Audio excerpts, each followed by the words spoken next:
Hi friends, I'm Abby and welcome back to my channel, and today I'm going to be talking about my April TBR, all the things that I want to read and get up to in the month of April. I feel as though March has been going relatively well in terms of my reading, so positives, and it feels as though March has been going on for ages. I don't really know how that's happened. I feel as though so many things, the month has just been going on for a very long time and it's still got at least a week left.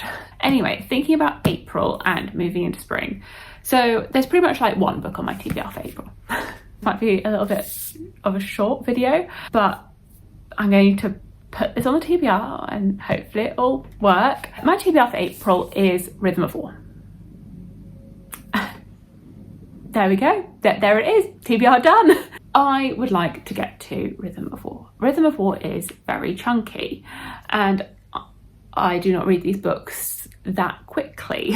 So I read Oathbringer December 2022 moving into January 2023 and I haven't picked up, well, I picked up Dawn Shard midpoint last year, and so now I am ready to go into Rhythm of War and I just haven't got to it yet.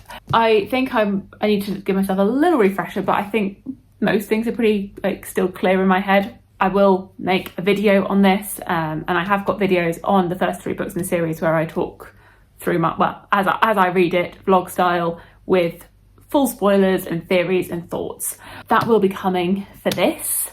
I will do that as I read it. And so yeah, this is my hope, my aim and ambition to get to this one. And hopefully it won't take me as long as Oathbringer did. I think that's been one of my deterring factors, is that Oathbringer took me so long. It took me a month, and that was the only book I read for the month, which is why I feel as though I can't put any other books on here, because Oathbringer took me so long. And that wasn't because I wasn't enjoying it, it just took me so long. Yeah, this is 1,219 pages on absolute Bible paper. Part of me is contemplating whether I go to the library and I get out the 2 paperbacks that they have where it's split into 2 editions, and then that feels a lot less daunting than this behemoth. Maybe it'll be easier once I get started, once I get into it and get back settled into this world. This is my big plan for April. I have 1, potentially 2 work trips coming up, which is why I feel as though April should be a good month for this, because the first 2 weeks of April I am stationary at home, and that's when I really want to target reading this. And then I'm away 13th to 16th of April on a conference, and then potentially the week after as well, away for a couple of days. But less travelling than I've had, much less travelling than I've had in March. So in theory, it should be a lot more time at home and a lot more time to dedicate myself to reading this. That's my big aim. The big aim for April, and if I complete this in April, then I will feel like it's a month well done. And even if I don't read anything else, if I just get through this, then I will be happy. But yes, I have thought of things that I could complement my reading with. I mean, who knows, maybe I read that a lot quicker than I anticipate and I do have time to read other things. So I thought I would share some other imminent plans for my TBR and things that I have upcoming. I know that there are 2 romance releases coming out in April, which I talked about in my anticipated releases video last week, and I feel as though those could be good palette cleansers whilst reading Rhythm of War, that it might be good for me to break it up a little bit with some light-hearted romance, and also that will give me that feeling, that endorphin rush of feeling like I'm finishing something when I will be reading Rhythm of War for a lifetime. So those are Funny Story by Emily Henry. I've read everything Emily Henry has written, so a logical inclusion here. I didn't even talk about the plot of Rhythm of War. The Rhythm of War is the 4th book in the Stormlight Archive, Brandon Sanderson's epic fantasy series, and follows a cast of characters, multiple perspectives, very large world with an overarching plot line, and epicness. It starts off with this war between the humans and the Parshendi, because they believe that the Parshendi killed the last king, and they've been at war ever since. And it is this cast of characters in this war-torn world, in a very bad summary. So yeah, that is that. And then yes, Funny Story by Emily Henry. Yeah, we're following 2 characters at the beginning of the book. Our main female character gets dumped by her, I think, boyfriend or fiance, as he realizes that he is in love with his child's best friend. She now has her dream job but cannot afford to live where she is without having a roommate. So it ends up that the childhood best friend, who her fiance is now dating, her ex now moves in with her, and they start living together and start pretending that they are actually dating as well. But how long will it be? I pretend.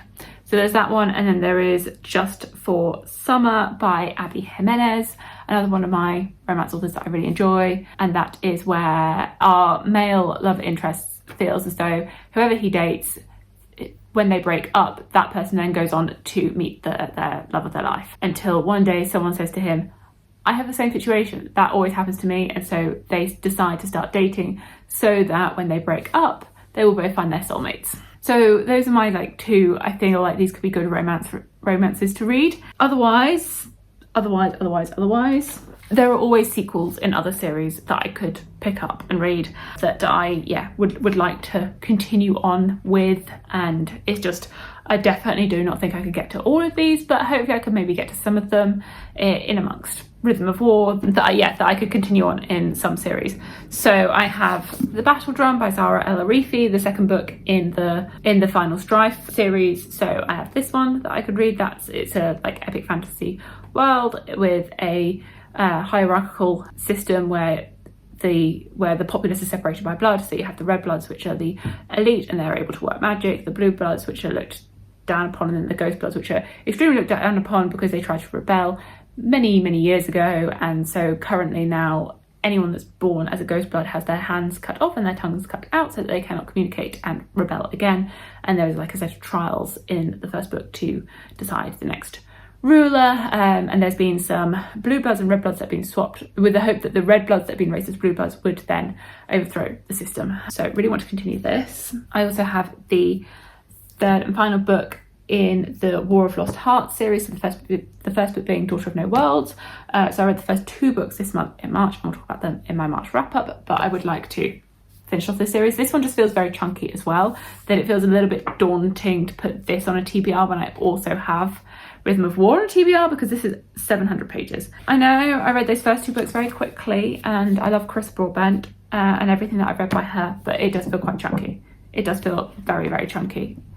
So this might end up actually being more of a May book, but I figure there's no harm in mentioning it. There's no harm. This, it's like a fantasy romance series, but definitely leans more on the fantasy in this world where our main character has been brought up as a slave, and in the first book she tries to buy her freedom. Things go a little bit awry. She ends up fleeing and ends up in this like training school type environment for her magic that she has. Things go much wider from there. I'm really excited to finish this one. I do want to get back into this. I've binged those first two. Otherwise, I do want to reread and finish off the Atlas 6 series. That hasn't happened yet, but I do want to do this. I do. I just haven't done it yet. Or as well, I've been reading the Veronica Speedwell series, so I've read the first three.